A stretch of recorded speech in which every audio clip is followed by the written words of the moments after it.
All right, so while we've seen a bunch of bike packing specific shoes enter the market over the last handful of years, really, what does that mean? Obviously, it's different from brand to brand. And as the saying goes, there's no such thing as the right gear, just the perception of it working well for an intended purpose. Is that really a saying? Maybe, I don't know. So in this video, we're gonna talk about the new GE5, which Shimano dubs a gravity/enduro shoe. Yet I didn't really gravitate or enduroize on it too much. Let's just get into it.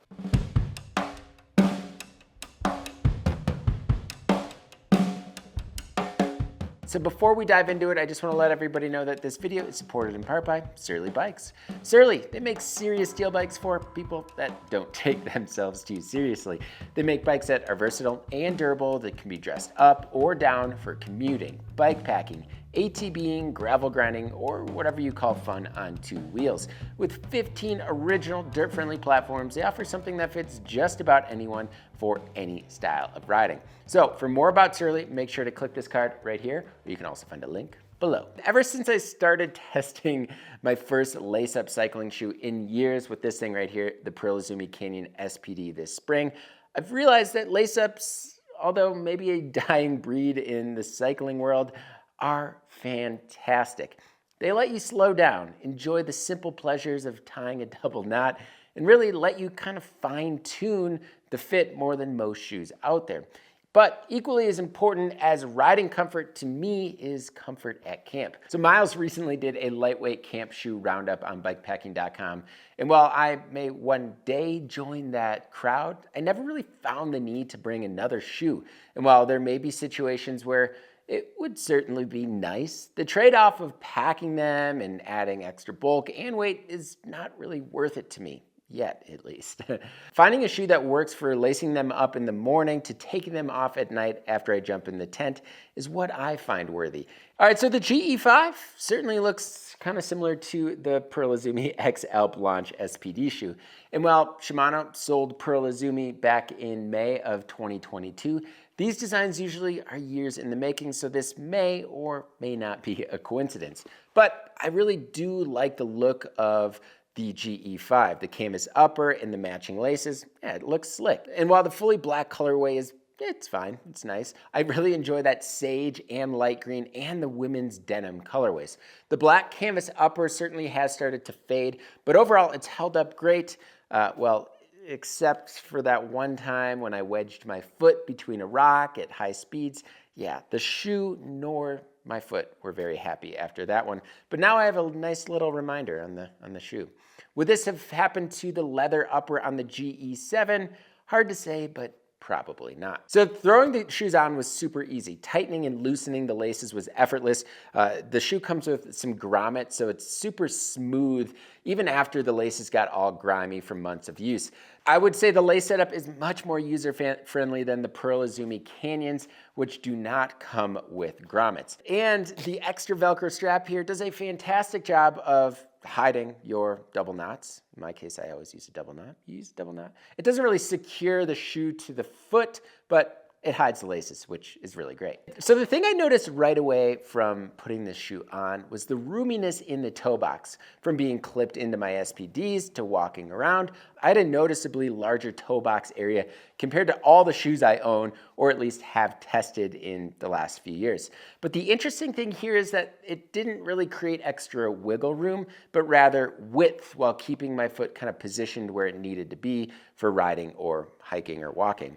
It's almost like the shoe kind of hugs the front of the foot ever so slightly to kind of keep the foot planted, but it's not uncomfortable. The heel cup kept me really locked in to support my Achilles and my heel without kind of slipping. Even on the steepest hike bikes, I would see maybe a little kind of heel movement, but not too much, especially after the shoe kind of conformed to my foot. And speaking of conforming, I did ditch the stock insoles for some custom ones, as the ones that come with the shoe are, yeah, pretty standard, very little support to them. Another nice feature is the padding around the ankle, which adds to the comfort and helps absorb rough sections of trail. It even comes with a kind of asymmetric or raised padded ankle protection on the inside of the shoe, which I assume is meant to protect you from your frame or crank arm, but I can't actually remember the padding ever helping me in this situation.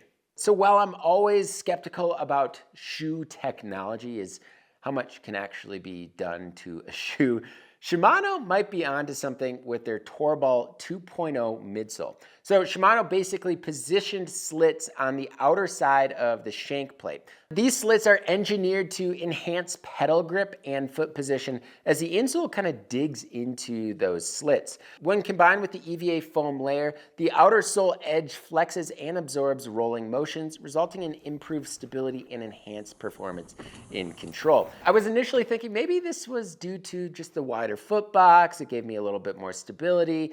But after removing the insole and kind of reading about this tech, I can actually get behind what they're doing here. The slits were also nice as it helps the shoe drain, and while the shoes are not the fastest drying I've owned, they did a pretty good job of drying out and definitely kept me much warmer in cooler temps than the Canyon. So paired with my aftermarket insole and this outsole here, the GE5 hiked really well with no hot spots or pain, and it provided excellent grip. The outsole kind of looks or reminds me of the Stealth rubber on the 510 shoes, and it has kind of the same idea, but the rubber is a little bit softer, which actually makes me feel maybe a little bit more sure-footed. But the ultimate test of any shoe's hikeability is either feeling or not feeling the cleat when walking.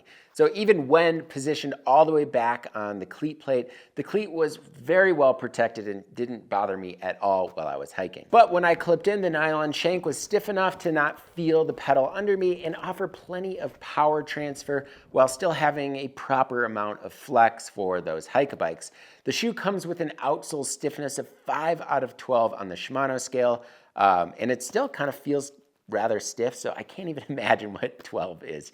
No, thank you. So getting to camp, all I would do is basically loosen up the laces and use the shoes as camp slippers. This was especially helpful when I would need to wake up at night and pee. And that overall added cushion certainly made those non-riding experiences or moments much more enjoyable in this shoe. So overall, for someone like me with uniquely shaped feet, the GE5 shoes provided an excellent fit. And as someone who enjoys pushing the limits on descents, these shoes certainly gave me a lot of confidence. They proved to be great for hiking and handling various terrains, including rugged and rough hike bikes and around camp. And despite the Gravity and Enduro label, the GE5 also earned a fantastic bike packing label in my eyes. So I'm a pretty true 11.5 foot, and the size 46 was perfect for even my swollen feet after 6 hours of riding. The size 46 came in at 149 grams for the pair with cleats and has a price tag of 140 USD, which compared to the Pearl Izumi Canyon, which is 125 USD, seems reasonable as it offers just a little bit more shoe.